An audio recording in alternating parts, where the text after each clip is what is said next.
Welcome to the MoxStars podcast. I am Menace, one of your hosts, and I just woke up, and we've got Flash. What's up? He's in the building, everybody. Welcome to the show. I'm in the building, as they say. Is he here with me? Is he with us right now? Welcome to the show, everybody. This is the MoxStars podcast, If You Nasty, the #1 show on the internet for Magic the Gathering and Dr. Pepper, the 23 crisp flavors. The nectar of the gods. I was in the airport waiting to pick up my mother, who's visiting me this week, and I went to the vending machine, and they only had dog water there. They had Pib Extra. What is Pib Extra? You don't know what Pib Extra? It's like a knockoff Dr. Pepper or a knockoff root beer. It's a knockoff Dr. Pepper for sure. It's Mr. Pibb, but extra? I'm not sure what the extra is for, or why they market so that guy it doesn't way. even have his doctorate. No. Yeah, no surgeon. He's just like a civilian. He's not like an expert. He's probably not even certified in anything. No, he's just a Mr. Pibb. Mr. Pibb, you know what? Mr. Pibb probably isn't even proficient in Microsoft Office. You know what? To be honest, I still have trouble, but I'm not making soda and hawking it at the airport. So, yeah, you're right. Shame on Mr. Pibb.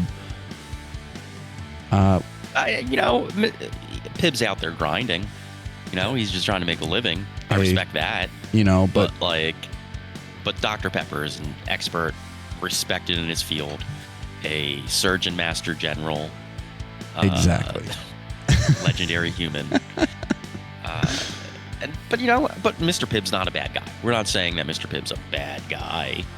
He's not. We're just saying he doesn't compare to Dr. Pepper. Yes, correct. You might not be you can be a bad guy without being a bad guy. We learned that from Wreck-It Ralph, of course. We learned so much from Wreck-It Ralph. Yeah. Let's not narrow it down. It covers a lot of subjects throughout the course of the film. Candy Cane Lane, all that lessons. Is Don Cheadle in Wreck-It Ralph? He's got to be. I'm going to look at the IMDb and see if he is in it. Or actually just Google, is Don Cheadle in Wreck-It Ralph? Hey, viewers, if sound off in the comments if Don Cheadle's in Wreck-It Ralph. Yeah, it doesn't, the Google's not telling us, but we trust you, the viewers, to actually give us the inside track on this one. He has to be. You're telling me Algae Rhythm from Space Jam 2 is not in Wreck-It Ralph? Oh, man, you're so right. Is Wreck-It Ralph in Space Jam 2? No. It's not a WB entity. Oh, okay. Yeah, a Warner Brothers entity. Everything that was ever owned by Warner Brothers was in Space Jam 2, though. And that includes the Iron Giant. All right. It doesn't. The whirring of gears in his mouth, as we say. Exactly. All the tiny little bones in his face, even though he's a robot. No bones. All right. Some would say that gears are the bones of the robot body. Now, I'm not a doctor. I'm not Dr. Pepper. That's not like a professional medical opinion. But I think, in my opinion, as a layman, as like a regular guy like Mr. Pibb, that gears are the bones of the robot body.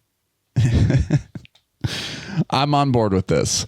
A new catchphrase for the MoxStars podcast, which is about Magic the Gathering and Dr. Pepper. If you would like to support the show, you can find us on YouTube, where you can subscribe, like, and ring that bell for more notifications. We are just over 420 subscribers. We eclipsed it. We lost the mark, 423. Nice. Now, at the time of recording, I imagine there'll be many, many more subscribers by the time this episode drops. You can also support us on Patreon by becoming an official Pepperhead.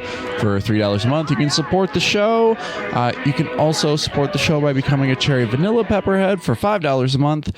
And you can also support the show like our 2-liter supporters, definitely Jeremy and Pool Boy Barry, who gain early access to our other line of videos, which for all the general viewers out there will get the first look at our Card of the Week line of videos releasing to the public this week.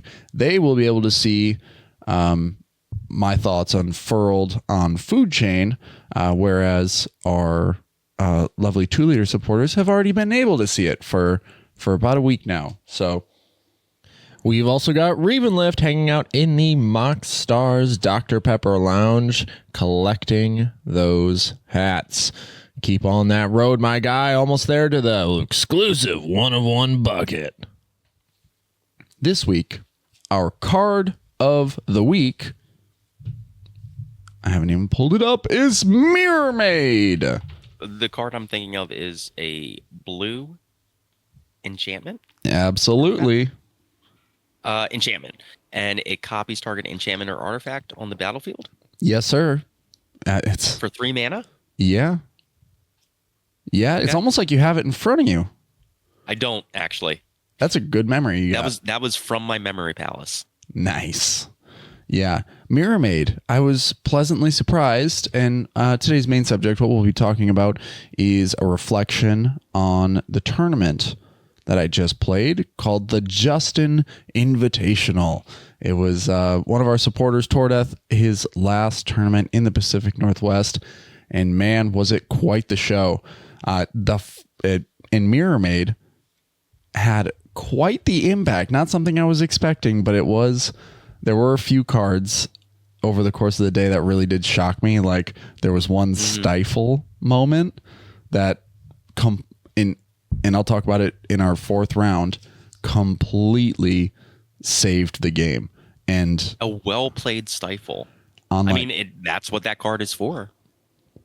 It's just surprising that it happened in real life. Yeah, it was like a turn 3 or turn 4 Atraxa that came down, and the ETB effect was on the stack, and the guy was sitting on 1 land. And he goes stifle, and he just had nothing the whole game.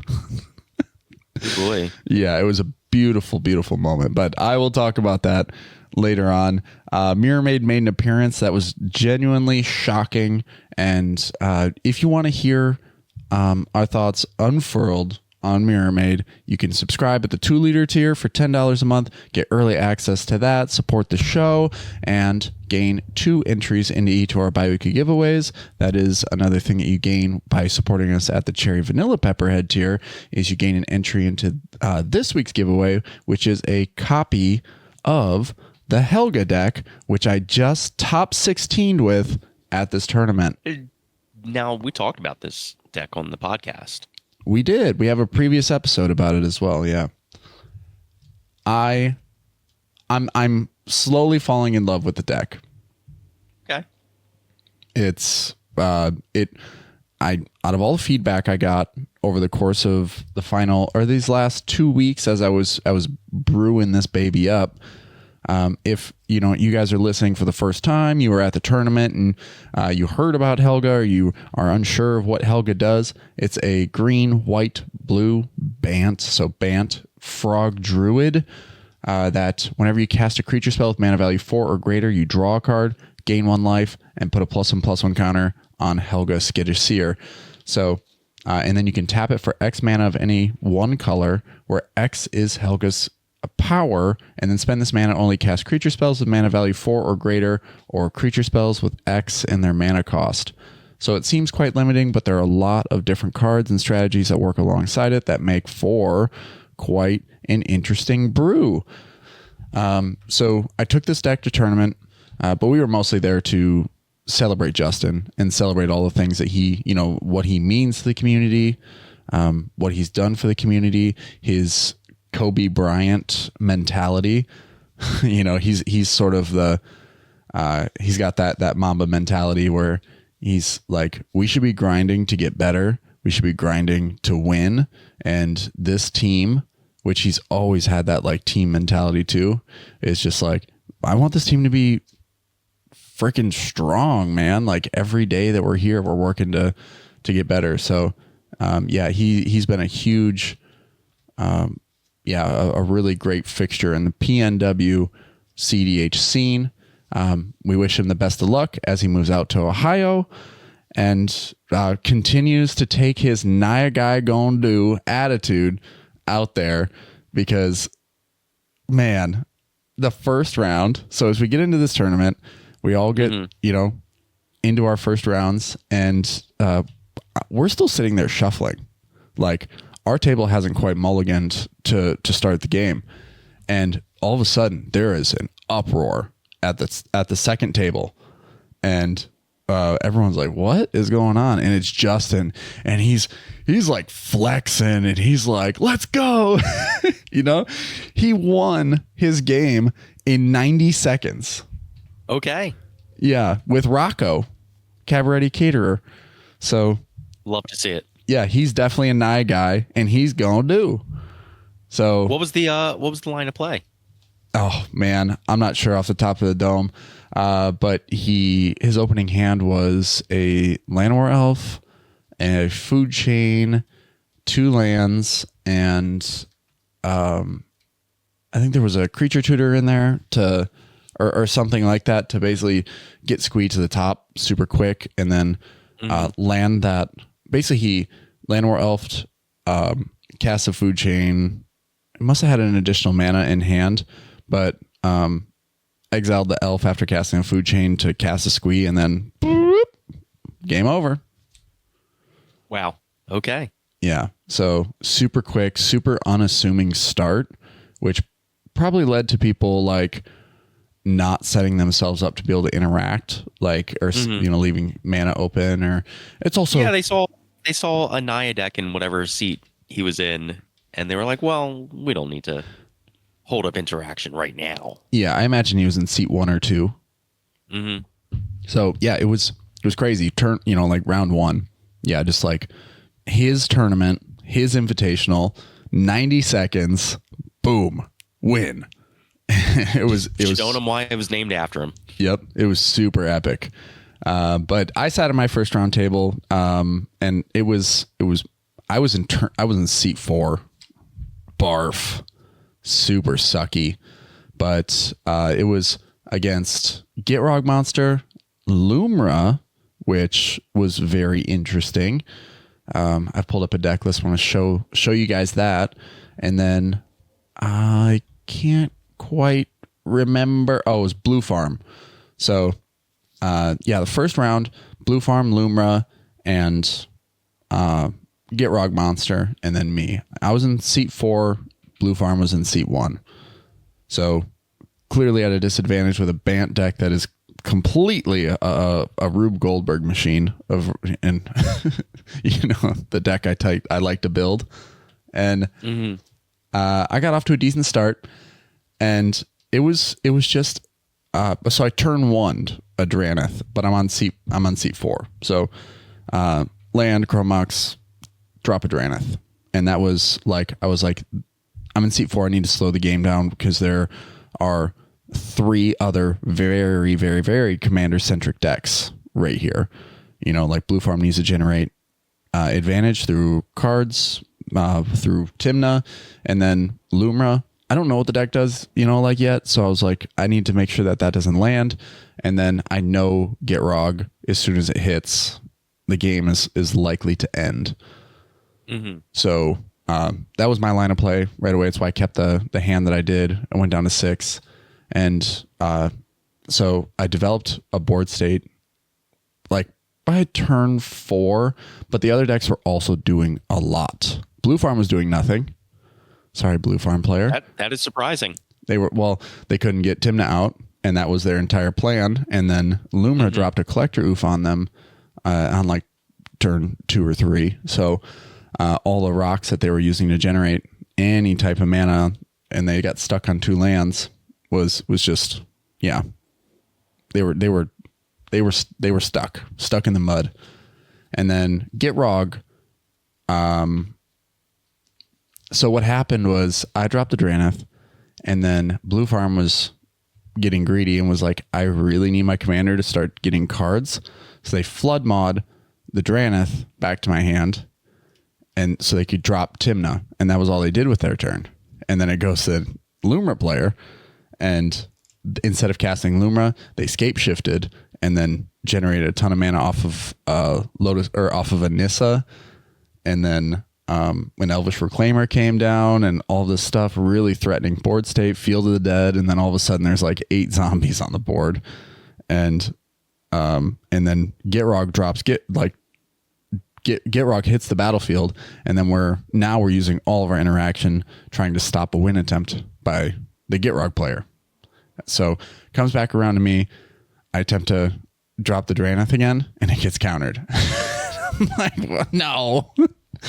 I'm like, no, you wasted your flood mod, and then we have to burn all of our interaction trying to stop the Gitrog, and then the Drannith gets countered, and then I already have Helga on the battlefield, and I cast Ancestral Statue, which is a new addition to the deck list. If you haven't seen this card before, Ancestral Statue is a 4-mana colorless combo machine in Legacy, but it's when it enters the battlefield, return a non-land permanent you control to its owner's hand. So with Helga, it's a 4-mana creature that triggers the ability of drawing a card, gaining a life, and putting a +1/+1 counter on Helga. Now, it goes infinite with Intruder Alarm. So, Intruder Alarm is whenever a creature enters the battlefield, untap all creatures, including your opponents. So, creatures do not untap during the untap step, which is also pretty important, right? So, with those two and Helga on the battlefield, you draw your entire library. And so that's why I included that combo. It's basically a food chain for this very specific deck. So I cast that. Nobody knows that it interacts with Intruder Alarm in that way, but they see it come down. I draw a card, gain a life, put a counter on her, and then I bounce it back to my hand. And I'm like, this is a value engine for me. But yeah, well, anyway, round 1 went to Luma. It was, after they scape shifted and generated all these zombies, we were spending so much time worrying about Gitrog that, and I knew this, and I was talking about it at the table, was just like, once we stop Gitrog, we die to Luma. Like, I'm sorry, you're the second closest. Sorry to cast a spotlight on you, but we need to avert our attention here. Once the Gitrog's under control, look, everyone needs to be looking here, including Gitrog. But no, they just generated a ton of zombies with their land return package. If you're unfamiliar with Luma and what it does, it is 4 and 2 green, a legendary creature elemental bear from Bloomburrow, nonetheless. All of the craziness that came out of Bloomburrow in cEDH. It's insane. But it's a vigilance reach. Luma has power and toughness equal to the number of lands you control. And then when it enters, mill 4 cards, then return all lands from your graveyard to the battlefield tapped. Pretty good. I think it's a pretty good ability right off the bat. It's generates a ton of value. You have, obviously there were a lot of, he was cracking fetches here and there, and then using cards like Aftermath Analyst, which is basically the same ability. There's a lot of redundancy in this with... Oh, okay. I've never heard of that card. Really? Yeah. By the way, what set is it from? It's from Murders at Karlov Manor. Oh, that explains it. Yeah, a relatively unknown set. But for 1 and a green, it's an elf detective. So it's sort of like you can elf ball in this deck if you wanted to, but the list that we're looking at on YouTube does not. Elf ball list is not an elf ball list. But Aftermath Analyst is 1 and a green. When it enters, mill 3 cards, and then you can pay 3 and a green to sacrifice the Analyst, return all lands from your graveyard to the battlefield tapped. So it's like this Sylvan Reclamation. Is that what that's called? I mean, I don't know the card you're talking about, but that sounds like the name of a card that would do that. That does. We can agree on that much. We can indeed, but it does the same thing as that 4 mana sorcery, but it's on a body. So it's a little bit, it's a little bit more of an investment. You get the mill off of it, and this was a huge card in standard. It was like part of this Teamer Storm deck with Up the Beanstalk and all this crazy. Oh yes, the Up the Beanstalk era. Yes, still very healthy. That Beanstalk in standard, but this deck just kept generating value through like Elvish Reclaimer, returning lands from the graveyard or sacrificing them to get different effects, like Talon Gates of Madara, which was super annoying because they kept phasing out creatures like it was once every turn cycle, but it was, still that's enough to like disrupt the board state. So that's how we kept Gitrog Monster at bay was, it was like, all right, instant speed, I'll activate this, and then I'll return Talon Gates and phase the Gitrog Monster out and keep the game alive. So pretty cool deck. Like really a lot of really cool interactions. It's also a food chain. Have you seen other Luma decks? Was this out there, or is this is a rogue pilot? This is a rogue pilot, man. Like, okay. This isn't even, the list that we're looking at on YouTube is not, I do not believe it's the guy who I was playing with, but he is currently a pilot in the Pacific Northwest that believes very much that Luma can succeed. And he did. Like he continued to. I think he won 2 or 3 games out of 4 rounds of Swiss. So I know he won at least 2. It came down to it.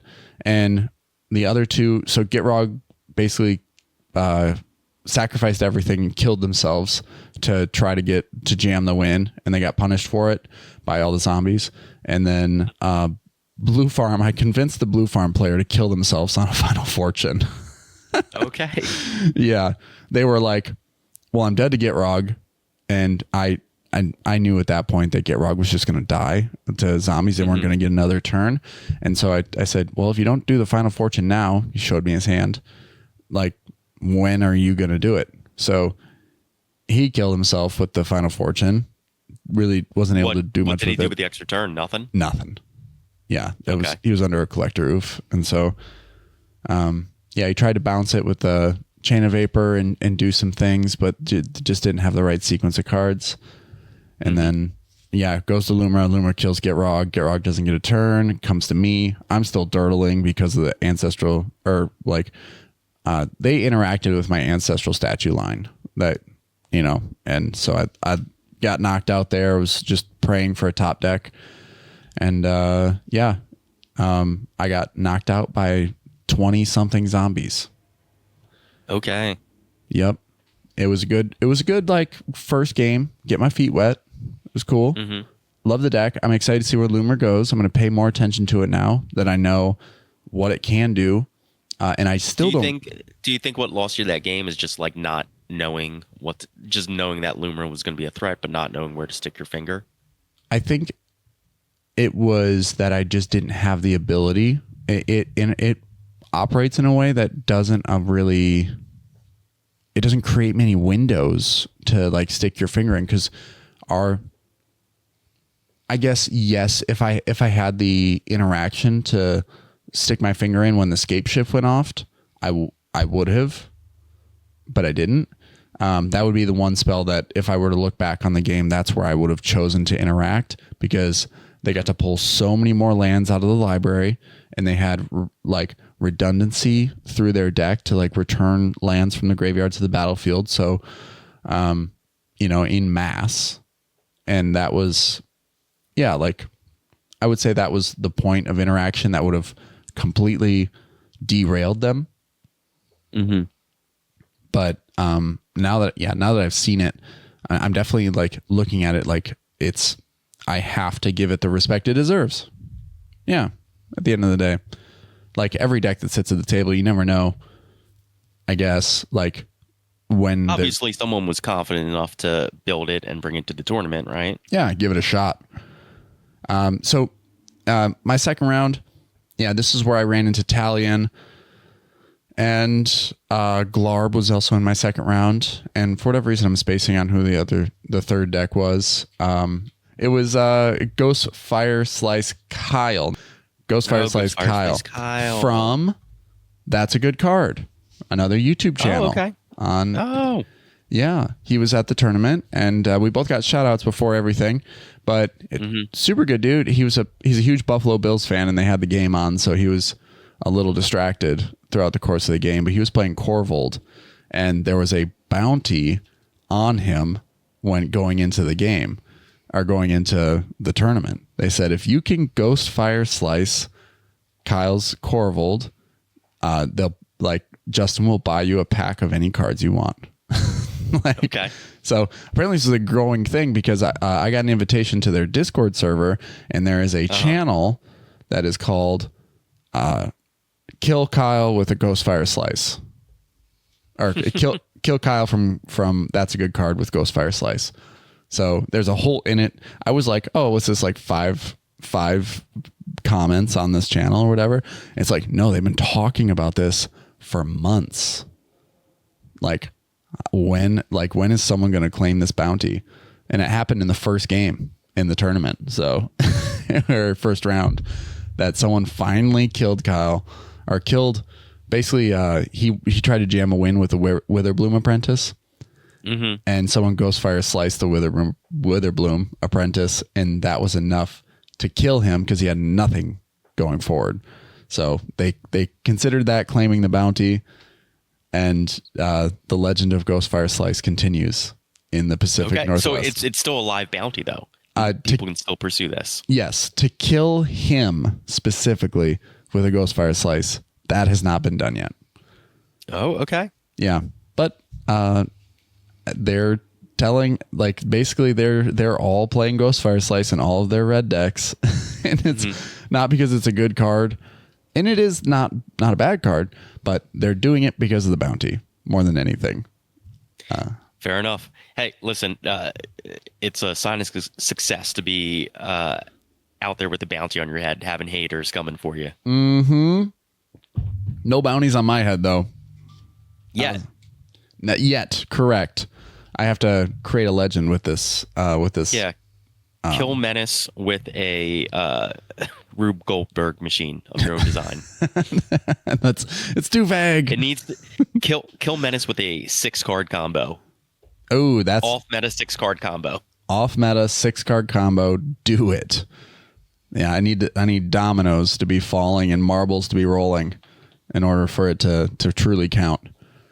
But yeah, second round was a lot of fun. It was a great game with Kyle, and the Italian player didn't end up getting to do a whole lot, and then Kyle came through. Didn't get to do a whole lot with Corvold because he ended up mulliganing down to 4. And we ended up tying this game, and then across from me, who did I say? It was 3 other decks. I can't remember. God, my memory is just awful this early in the morning. But the deck then started to perform. Helga really started. I started seeing like where I needed to like grow, and like where I needed to, like, what lines I needed to pursue, what sort of hand I needed to start keeping. This game actually taught me a lot. I turn one a Heliod Sun Crowned off of exiling an Elvish Spirit Guide into a Soul Ring, and then played a land, and then went into Heliod, and then I was able to turn 2. Into Helga, and then cast a creature with mana value 4 or greater on the following turn. And then once I showed this line that whenever I cast something, I gain a life, Heliod triggers, I put a counter on something. I got that trigger and I targeted Helga with it, and it would have given her 2 counters instead of 1. They immediately phased Helga out in response to that trigger. So they did not like that. And so then I became this. It was like, that is dangerous. And if we let it go for multiple rounds, then this is just going to get out of control. You know, like the amount of mana that I would have been generating would have been insane. So, yeah, it was. They phased me out there, and then when Helga came back, they swordsed her and put me off my track pretty hard. And then I just in this game, what I did was I ran into a Phyrexian Metamorph where and this is something that I learned, and this is important for all of you cEDH players, for all you Magic players out there. I learned what a detrimental or beneficial missed trigger is. Have you ever heard of that before? Is that those sequence of words ever touched your ears? It sounds vaguely familiar. What is the is it like? Explain it. So this particular sequence, I was battling a Wandering Archaic on the field that had landed early, and I had a Phyrexian Metamorph, which was the creature I was trying to attempt to cast. That first cast was a Phyrexian Metamorph to copy this Wandering Archaic. So with that on the stack, they delayed it, right? So it goes into exile with 3 time counters on it. And I was like, I put it in exile, that's fine, or whatever. And it comes around and it gets to the end of my turn. And the second turn, I miss the delay trigger to remove a time counter, or the suspend trigger. And at the end of my turn, I go, oh yeah, this is it too now. And they go, that's actually that's actually a mistrigger. You have to acknowledge it before you can, if you're going to do it. And I was like, well, with things like suspend, like this is like, obviously I understand, and I'm more than happy to, or like, I'm fine doing that. I was just more than curious. So I asked the question. I was just like, is it not like a mandatory effect to remove a time counter? And otherwise, wouldn't people just forget to remove time counters as it benefits them? Mm-hmm. And they were like, that is curious, like maybe it is worth looking into. So we called the judge, and then the judge was like, we got mixed signals from people all over the room, because this was like ended up turning into a pretty big discussion. But yeah, it was ruled as a detrimental missed trigger. And then I was like, well, what if it was a piece of removal, right? What if it was a piece of removal and I was just forgetting my triggers because it didn't benefit me to cast it in that, like on that turn, right? That I played dumb. Then it would be a beneficial mistrigger to me. And then, well, then it would totally disrupt the way the game would happen. I'm always one for, if someone has a heuristic study and a spell is cast, and this is another thing that pissed me off all day, and this is something I do not want to see when I go out and play, and this is a behavior that if you're listening to this and you do this and you're fine with it, whatever, I'm not judging you for it or whatever, but it really pissed me off all day, is that when someone had a heuristic study or a Smothering Tithe, and someone would draw a card or cast a spell, they would say what they were, like, they would say, like, for the Smothering Tithe, be like, and I then draw a card, not say anything, and not acknowledge the trigger, and try to make the opponent miss that trigger. It's an enchantment that for me, it is part of the game. And if I am your opponent and you have a Smothering Tithe and someone draws a card, I'm going to remind you. I'm going to say, hey, Smothering Tithe trigger, did you want to pay? And if I forget my own, I hope someone would do the same for me. Like, and the same for heuristic study triggers. Like, cast a spell, no one acknowledges it unless that player says, are you going to pay one? Or whatever. This is like, and it was just like, after missing this suspend trigger, I was just more aware, obviously, of like wanting to make sure that the sequencing of the game is correct and that things are happening the way they should. And then when a Smothering Tithe comes down, I feel like everybody should be aware of when a card is drawn, there's a trigger on the stack for that.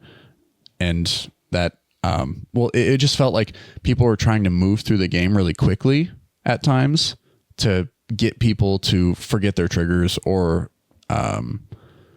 does that make sense? And that's what frustrated me. Mm-hmm. I was just like, guys, we know the heuristic study's there. Just acknowledge it. Hello. Yeah, I mean, I feel like we've talked about it before. Like, it benefits you to control the pace of the game. Like, slow the game down. Yeah, and I also have opinions on that. We're 40 minutes in the episode, and it was like game 2, that all happened. It actually went to a draw, so not a lot. I just learned a lot about like how the deck should be sequenced. Go to game 3, and I actually got to play with Justin, which was awesome. So got to play against Rocco, and it was Rocco, Rogsai, and it was Zuladoc. It was the colorless Eldrazi Zuladoc. Ooh. Yeah. It was such a crazy deck because you see the candelabra come down and you're like, what is going on here? And so the Drannith came down. Their whole deck is all about cascading, so they were definitely like very incentivized to get rid of that. And it was a great game. But so I dropped the Drannith and I start going through the pace of things, and I'm generating mana pretty rapidly at this point because I turn 2 goes around, I just set up a little more, and then turn 3 I dropped the Grand Arbiter. So I had Drannith and Grand Arbiter down, and I was like, good luck, Rogsai. And then we saw the Curse Totem drop from Zuladoc, and then it comes around to me, and I'm like, I'm playing some dumb cards in here, and Null Drifter is one of those dumb cards. And I was like, so what happens with, it's a Torpor Orb. It wasn't a Curse, it was Torpor Orb. So what happens when you evoke something with Torpor Orb, right? You cast a spell for its evoke cost. If you do, it's sacrificed when it enters the battlefield. So it's an enter the battlefield trigger. And that does not trigger with Torpor Orb. So for 3 mana, I cast a 4/4 flying Annihilator 1 that drew me 3 cards. It was awesome. And so the Rockside player had tried to jam a Necropotence, and then they paid like 27 life into this Necropotence because what Justin did, which was very clever, was he put once they landed the Necropotence, the next moment of opportunity, he hit it with a Boseiju. So before he actually saw any additional cards from it, he had to make a decision on how many cards are you going to want to see. And so he spent, like 27 life going into it, and then we all bopped him with the creatures, and it put him down to, I think it put him down to 3 life. And now I have a 4/4 Annihilator 1 flying creature that he can't defend against. And this is another thing that I regret, and I will now, and this is what's awesome about tournaments is how much you learn, is I will never allow a player to win, I will never allow a player to live if their only argument is that you need to keep me alive to interact with the table. Never again. Because what happened was they sat there and they presented their argument, and they were like, look, I have interaction. I have plenty of cards in the graveyard. Like I can, continue to interact with the table in a meaningful way. And I'm Rogsai. I should have known better when they presented Rogsai as their commander, that they were a heathen. That they were a dirty liar, because what ended up happening was I was like, I passed on the combat, didn't kill him because we needed to, it was in hopes to like interact with the table in a meaningful way that would allow me to create a window. But as it goes to Justin, he can't do anything through the Grand Arbiter and the Drannith, so he passes, and then Rogsai removes the Drannith and tries to jam a win attempt right there. And I'm like, you dirty rat. And so we're now sitting there burning all of our interaction. And this isn't like a turn. This isn't like jamming a win. These are all 90 minutes full stop. No extra turns, no extra time type games.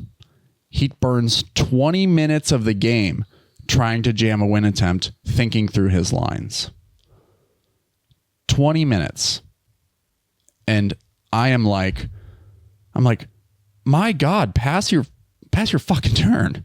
Like, you're burning time to give other players opportunity. And this is like a strategy, right? Because when you're on 90 minutes time, you know you can't win. You try to jam a win attempt, think through your lines, slow play it through. So regardless of what you say, guy out there who was playing Rogsai at this tournament, that was slow play. And it was intentional to draw the game out, which took away an opportunity for anybody at the table to get a win, because the game ended up coming to a draw, and it was I had such a good setup. Like, was it not slow play enough to call a judge? No, it wasn't like sitting there going like or anything. He was actively playing cards, but he was tutoring a lot, and so like I don't know what to look for. And then, like resolving a demonic consultation, looking for a specific card, and you see Brain Freeze and Thassa's Oracle go away, and you're like, okay, what is he gonna do now? It just keeps spinning the wheels. Wishclaw Talisman, and then you're like, all right, and I'll tutor this. I don't know who to give it to, and there's a conversation of like, well, I'll do this for you, I'll do this, like whatever to get the Wishclaw Talisman. So, and then he goes and tutors, and then he's like continues to play cards and continues to do things and fill the graveyard up and lands an Underworld Breach. And then, and then you're still interacting with it, but it's, he's still playing cards and attempting to win, even though his win cons are exiled or have been exiled with a demonic consultation.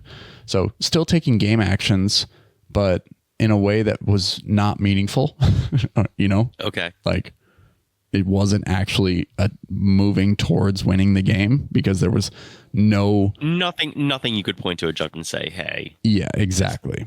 Yeah, gotcha. We talked sort of, but you could see the cards that were gone from the deck and what lines of play he was pursuing, and just knew there was nothing left to do. Yeah, Connor was the Zuladoc player, and I had a conversation with him after the game, and we were just saying, you know what, next time just fucking kill him. And like, if you're ever in that situation again, just fucking kill him, shut his mouth, make him leave the table, because it's like Connor's an excellent player, but we both talked about it and we're like, we sacrificed our opportunity to win the game by allowing him to live thinking he could interact with the table because of that 20-minute turn, which took all the time left in the game, which gave nobody another chance. So it was pretty upsetting. But overall, you live and you learn, right? That's what the tournaments are for.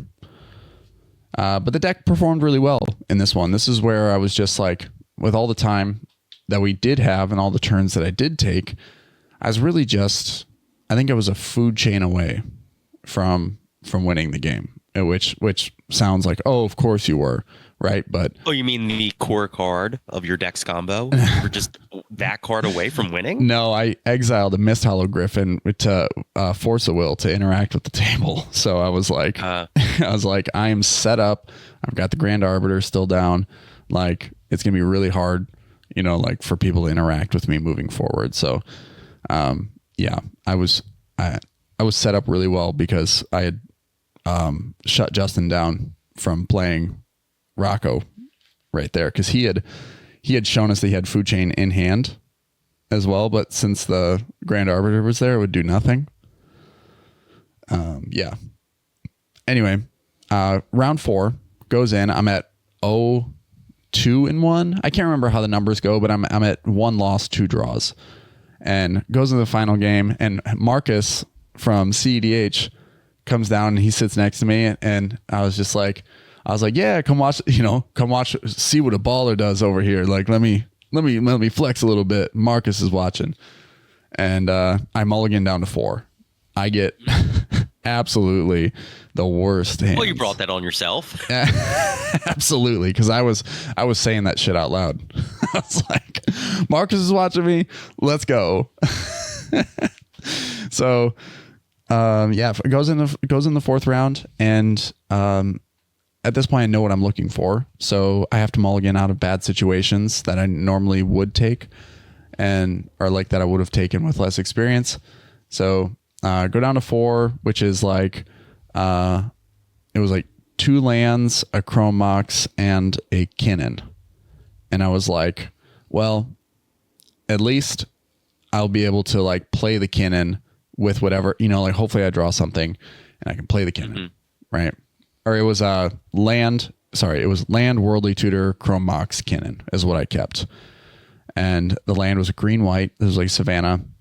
And so I drew a Rhystic Study, and I was like, oh, I can play Rhystic Study on my next turn. If I do this, if I play my land, I exile Worldly Tutor to Chrome Mox, and then I cast Kinnan, and I go to tap the mana, and I say it out loud. I was like, and I'll cast Kinnan. No, I won't. I don't have any blue mana. And then I pass my turn. Yep. Yeah. Big idiot, But so I go to draw my next card, not a land. Go draw my next card, not a land. No blue sources. Draw next card, not a land. It's a Birthing Ritual. I guess I'll play it. Boom. And then so for like 4 turns, 5 turns, 6 turns, I'm stuck on 2 lands. And this is that game I was telling you about with the Stifle that came into play that saved us all. Because on turn 4 when Atraxa, so it was me, Atraxa, Azami, the mono blue commander that says you can tap wizards to draw cards. Yeah, haven't you built that? I feel like a couple of years ago you built that real casually. Yeah, it was. Whenever I was under the impression that whenever commanders said draw a card, they'd be good. And sometimes it's true. Sometimes it's true. The player was very experienced with the deck and just knew where to like grow. Like had some really strange pieces in there, but it all worked out. It all worked really well together. We didn't get to see much of it, as I'll explain. But then I can never remember the player to my right. Yes, it was a Scion of the Dragon deck. So it was, Atraxa, Azami, Scion of the Dragon, and Helga. And I'm in seat 2 in this scenario. So, have an awful turn 1, probably turn 6 before I actually dropped the Kinnan. I played a Birthing Ritual, and then I played a Serra Sanctum because I was like, oh, finally I'll get mana. Yeah. And then I get Culling Ritual right after that. As soon as I play the Birthing Ritual and I tap my Serra Sanctum for mana, I get Culling Ritual the next turn. So my Chrome Mox, my Birthing Ritual are gone. I'm down to a Savannah and a Serra Sanctum that taps for nothing. And it was just a really disgusting situation. The Stifle thing happens, and the whole table's like going crazy. Basically, me and this Azami player are dirtling. We both have 2 lands. Mine do nothing. His are islands, and he can't generate enough mana to even consider, moving forward. So it's just a 1-on-1 between Dragon and Atraxa, who are just battling, like stopping win attempts and like pushing each other back and forth. And then the Atraxa player drops a Smothering Tithe. And this is why I think Mirrormade deserves to be card of the week, is because then the Azami player actually drew a land and played a Mirrormade and targeted the Smothering Tithe. And then all of a sudden had 20 freaking treasures in the matter of like a blink of an eye. It really opens up some lines of play, right? Yeah. 20 mana on the board.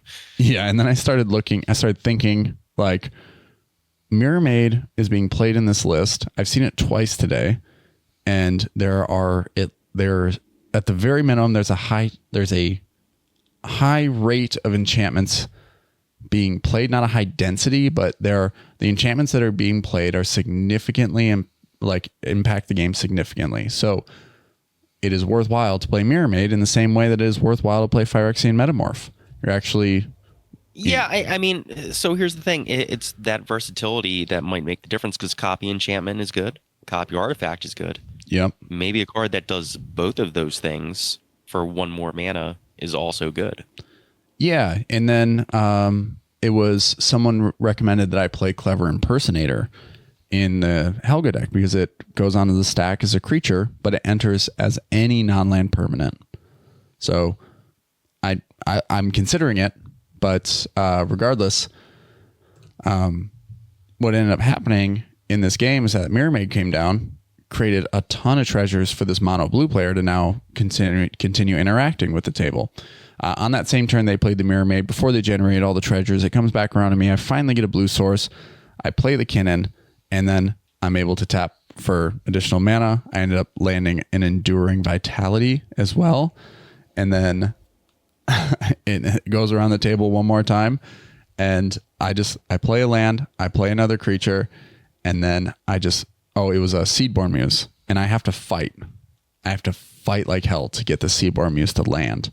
It was a huge stack. It was, they went to Force a Will It, and I Force Negationed it, and costing cards out of my hand, stuff like that. And all the cards that I've been picking up over the course of turns that I was doing nothing. And so finally the Seedborn Muse lands, and that is the last turn I get. Because we're starting to get close to time. So this deck is essentially the Rocky Balboa, where it takes punches, it can handle the punches, it can interact, and then it when it goes for the win, it's just, a little too late, especially when you get the time, right? So you have to manage your time incredibly well when these games are 90-minute cutoff flat. So I think I love that decision. I'm never going to argue that. I think that doing that versus going to turns is better overall, because we weren't there till 10 p.m. We were there till 7 p.m. And, that's because we decided to hang out afterwards. We were playing a game beyond the championship round, which, spoiler alert, Atlas won the whole tournament. Oh, well. Hey. That's a familiar name. Hey, if you didn't know it, Atlas also has been climbing the ranks. He's the number 3 player in the world right now. Oh, last time we mentioned it, he was like number 12, right? 15. 15, yeah. Yep. Look at that. Number 3 player in the world. Yep. Still on Kenrith? Yep, still on Kenrith. And when I went to check out, after I finished my 4th game, I finished a fun game. I went over and I went to check out what was happening at the final table. And it was Atlas with like 12 non-land permanents. And I was just like, this game's over, guys. You've lost. And they're like, no. We still have a shot. Like, no, you don't. No, trust me, you don't. But yeah, so this final game, I ended up drawing way more cards after finally landing the Rhystic Study. I dropped a Seedborn Muse, and then we're battling for it on the stack. The Seedborn Muse lands. It goes to the Atraxa player's turn. They present a flesh duplicate on their Atraxa, and then I go, you know what? I'm just going to spin the Kinnan. I'm spinning the Kinnan right now. So I tap to act with Enduring Vitality, which the card is crazy. It will forever live in my green decks. Enduring Vitality will go in every Menace green deck that includes enchantments forever. Maybe just every Menace green deck from moving forward. Yeah, it's permanently part of the enchantment package. Yeah, it is. It's nuts. It really is nuts. I saw it do a lot for a lot of people. And every time I brought it up, people were like, the card's cracked. It's really good. So, I was able to tap all my creatures for additional mana due to Enduring Vitality, and the combination with Kinnan was nice. And so I spin the wheel and I go and I find a stunt double. And so I put the stunt double on the battlefield as a copy of Atraxa. I look at 10 cards. I put 10 more cards, including like Solitude, and I had drawn a Drannith earlier and stuff like that. So I put a ton of interaction in my hand. And then I start looking at it. I have a High Fate Trickster. So ton of mana available because my creatures flash in the High Fate Trickster. And then we just start going through the sequence. This is like this ends up being like a 30-minute turn because Rhystic Studies are out, Smothering Tithes are out. A lot of things are happening on the stack. I'm drawing a lot of cards. High Fate Trickster's out. I'm able to flash things out. I don't go for Helga here because I actually see a line without it. And so I'm picking up a ton of cards. I'm pursuing my line now at instant speed, but everybody's interacting with it. And it was just one of the craziest turns of my life where I'm trying, and I can now understand what people feel like when they win on other people's turns. I could never do that with Naya. But as soon as you add blue to the mix, I can do it. I'm that guy. You get to be that guy. Get to be that guy. Yeah. So, I pursued the win a couple times, drew a ton of cards, and then ultimately it came down to running out of gas and then just trying to survive to the end of the turn because the Atraxa player still had plenty of gas in the tank. So finally they got to a point where they ran out of gas and we all just shook hands. Ended up being a draw. So we played 22 minutes past time because this one turn had not resolved yet. So from a game that started where for the first 6 or 7 turns, it was just 2 decks battling and then one stifle opened the game up, or at least slowed the game down enough for us to start drawing cards, developing a board state, and then we started threatening the win attempt. When the Dragon player was presenting double Niv Mizzet. So the new Niv Mizzet, by the way, was seeing quite a bit of play. There was someone playing it as their commander, and then this Dragon deck list had put it in there as a way to win the game. So what is the text on the new Niv Mizzet from Jumpstart, right? It's from Foundations. Not Jumpstart, Foundations, yeah. Yeah. Here, let me see. But it still goes infinite with curiosity, right? That's the line there. No, it's whenever a source you control deals non-combat damage to an opponent, you draw that many cards. So okay. What happens is you turn the Dragon into, Niv Mizzet Perun or into this, and you have one of the other pieces, and then you draw a card, or someone casts a spell, draw a trigger on the stack, turn Dragon into this or whatever, and then they see each other and they machine gun the table to death. Got it. Yep. So I saw this come down. I was also looking at some really interesting lines of play from the guy who was playing it as his commander. So I didn't know how viable this would be, but it turns out it's an incredible drawing. It's like an engine. So I'm excited to see where it goes. It also plays Gut Shot, one of my favorite cards of all time. Because it's you know what? The new Niv Mizzet might be a future card of the week. Yeah. It's something to keep an eye on. For sure. Yeah. Definitely worth breaking down, talking about it a little more in depth. But the tournament overall, like I said, closed up. Atlas walked away with another victory, nonchalantly, of course. But one thing I did notice, he was rocking a MoxStars can cap the entire time. Oh, shit. Was he drinking Dr. Pepper? He's drinking Monster because he's a monster. Okay. Got it. That's fair. Yep. By the way, I don't think I've talked about this on air. When I was driving across the country last month, I got a Monster, Monster makes hard bevs, like a malted bev.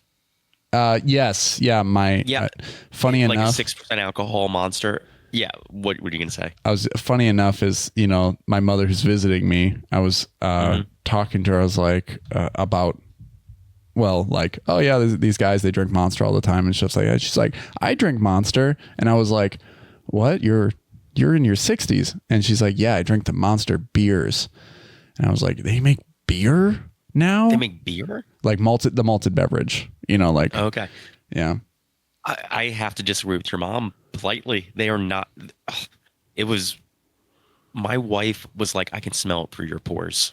Like the next day.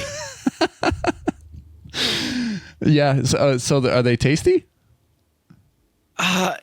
No, I don't know. Like it tastes like Monster Energy, Okay. which is a taste.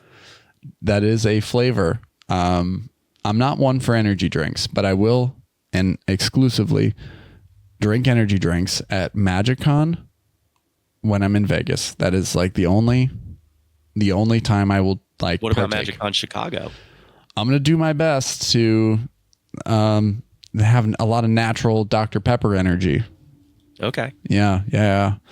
Which, I'm excited. I have yet to buy my plane ticket, but I'm looking at hotels now, and yeah, I'm excited for next month. Yeah, just quaffing some classic Chicago Dr. Pepper and Malort cocktails. Jesus. I don't know if that's a real cocktail, but put some Malort and some Dr. Pepper, see what happens. You put the greatest beverage of all time, mix it with the worst beverage of all time. And see what happens. See what happens. Yeah. Yeah, it could be a mediocre beverage.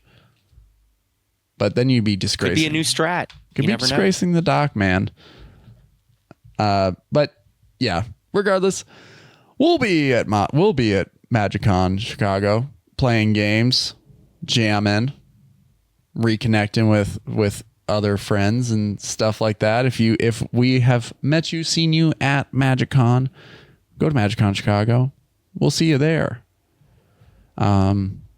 Yeah, I don't really have any like closing thoughts outside of if you're within killing range at a tournament, I will kill you.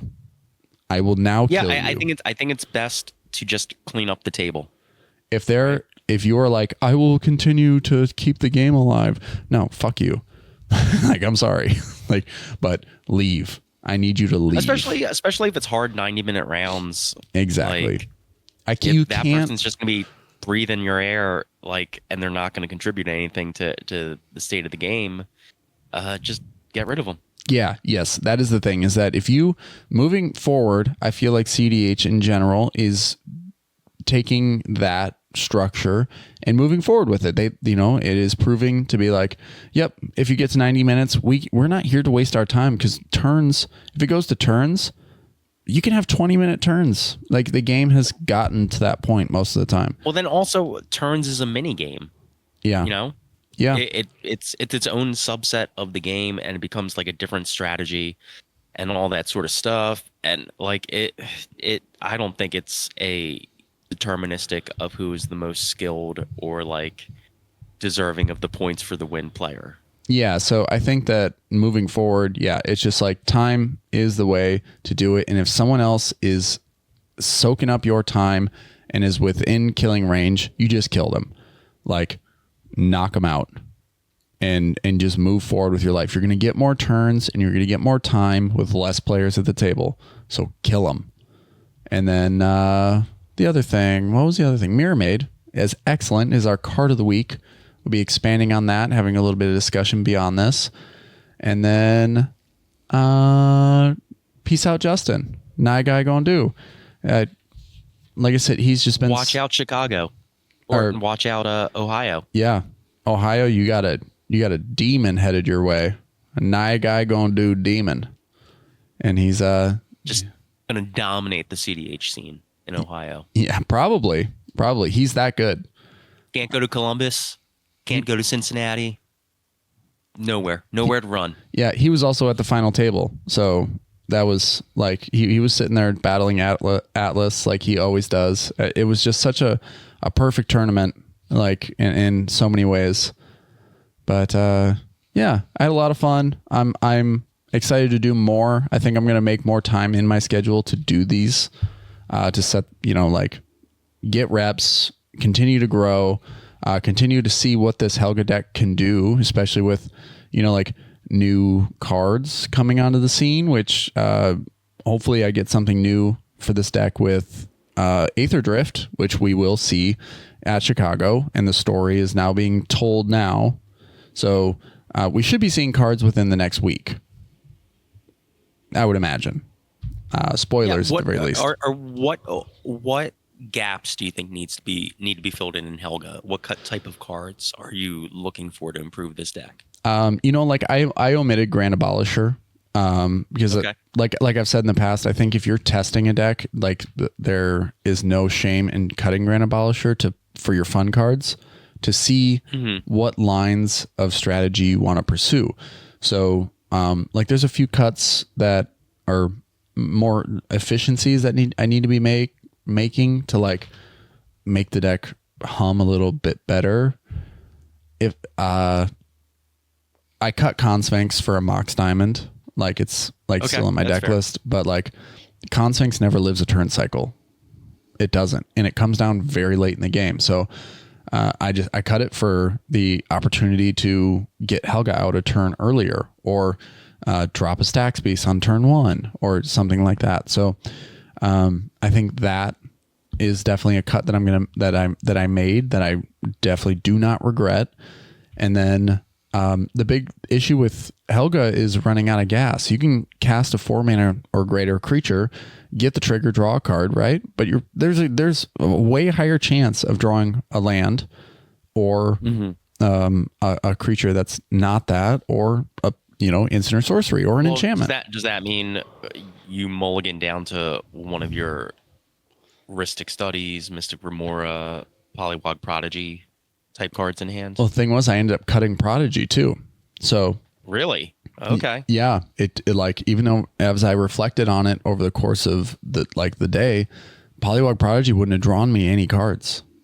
Like, I don't know. I don't know. I feel like that deck wants as much redundancy for the Rhystic type card slot as it can get, because adding in blue to this deck, like, you want blue for card draw and for interaction. No, and you're absolutely right. That's what blue's in the deck for, Yeah, you're absolutely right, because like the deck, that's what I noticed, is like, more than anything, I need smooth, consistent card draw. And if people are reading Helga and they don't know what it does, they like, that is not a benefit. They are often like, I did not expect Helga to eat a Talon Gates from an opponent. I didn't expect Helga to eat a Swords. I didn't expect Helga to be blasted off the table as frequently as it was. Like, but when I presented it or put it out on the table, people were like, oh, it's a combo. Like, it's a combo machine. So yeah, get rid of it, kill it, and the combo won't happen. Yeah, no, I think you really just need to have as many cards in hand as possible when you drop Helga to be able to interact and protect your Helga and then go off with it. And that means having as many draw engines as possible in the deck. Like, I'm sure, are you playing Esper Sentinel? Yep. Yeah, of course. Yep. Okay, yeah. I mean, as much redundancy with draw engines as you can get. And then, because that means, too, when you mulligan, you don't have to mulligan down to 4 or 5 as often, right? There's more with the redundancy. There's more capable 5 or 6 card hands. Yeah, there's more potential to see those engines rather than trying to like fall into a quick start.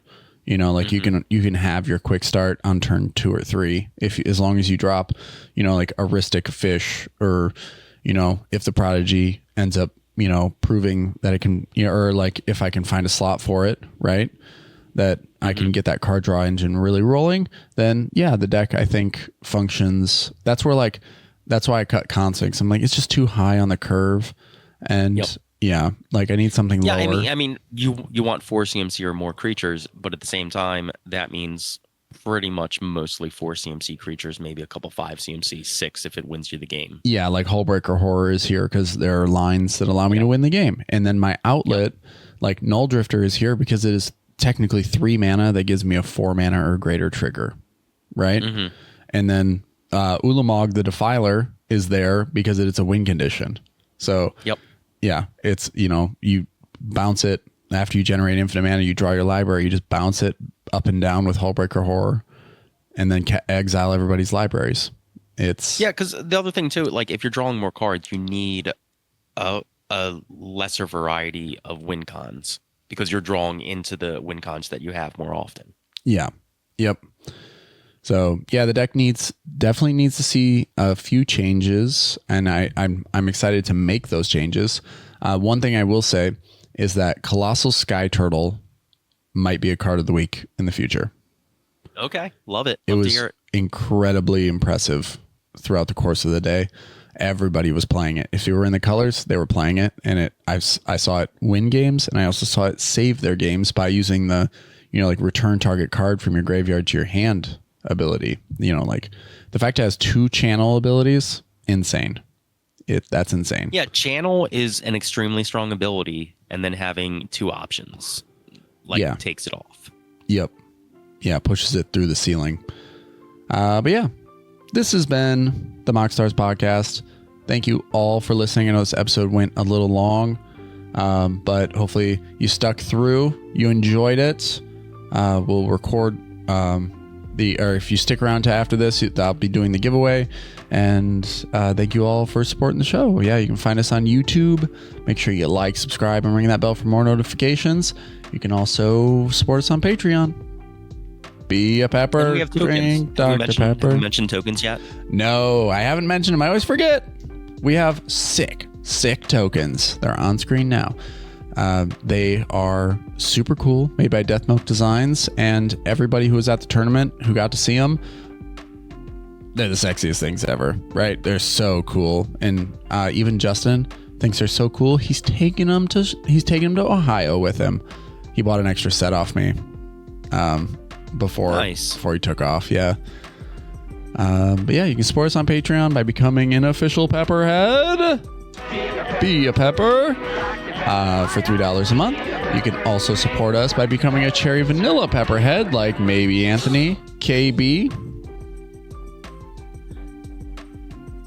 You can also support us by becoming a Cherry Vanilla Pepperhead, like maybe Anthony, KB, Mono Greg, Draw for Turn, Jacob Hibbard, Tommy Cypher, D-Mun82, K Mr. K, Will Rule, and UWP Quirt. Thank you all for your support. We really appreciate it. The show would not be the same without you. You can also support us on all major podcasting platforms. Find us there. Leave us a 5-star review. Leave a comment. Let us know what you think about the episodes. All engagement, all feedback. We love it. It feeds. Oh yeah, let us know what movie. Let us know if Don Cheadle's in Wreck-It Ralph. Yeah, please. Still confused about that. I'm not trying to figure that out. Yep. Yeah, feeds the algae rhythm. Feeds the Don Cheadle's precious nutrients, and always drink at least 1 Dr. Pepper a day. Not medical advice. Just if you want medical advice, it's drink 2 Dr. Peppers a day because it's a limitless pill. Yeah, and the Dr. Pepper, he's a doctor, so clearly it's good for you. He's not some Joe Schmo off the street like Mr. Pibb. Yeah. Would you take medical advice from Mr. Pibb? No, because he's not a doctor. Yeah. Yeah. That's all the point that needs to be made. All right. This has been the MoxStars podcast. Thank you so much for listening. We'll catch you later. Peace. Bye. All right, you made it to the end of the show, which means you're here for this week's bi-weekly giveaway. And this week we're giving away a proxied cEDH deck with new sleeves, new deck box, and a set of MoxStars tokens. It is Helga, Skittish Seer, the deck we've been hyping up so much lately. It's definitely a unique build of its own. Definitely makes use of Helga's ability to the max. Requires a little bit of a patient play style, but it is the Rocky Balboa of cEDH decks. If it survives, it will come back and it will win. So as you can see here, we've got with our new Patreon structure, we have our new decluttered picker wheel. So if you don't see your name up there and you should be up there, let me know. But everything should be good to go. Let's give it a shuffle. 1, 2, 3, and a spin. Who's gonna get it? Who's gonna get it? Who's gonna get it? Who's gonna get it? Ooh. It's Pool Boy Barry! Congratulations, Pool Boy Barry, on the new cEDH deck headed your way soon. I'll be in touch so that we can get this in your hands as soon as possible. Thank you, everyone, for participating and supporting the show. And, if you want to add your name to this wheel, you can support us on Patreon. Sign up for that Cherry Vanilla Pepperhead tier or anything above it, the 2-liter tier. You can also join the MoxStars Dr. Pepper Lounge tier alongside Revenlift. We also still have the ridiculous Surgeon Master General tier for $2,300 a month. So whatever you want to do, it's up to you. So thank you all for supporting the show, and we'll see you next time. Peace.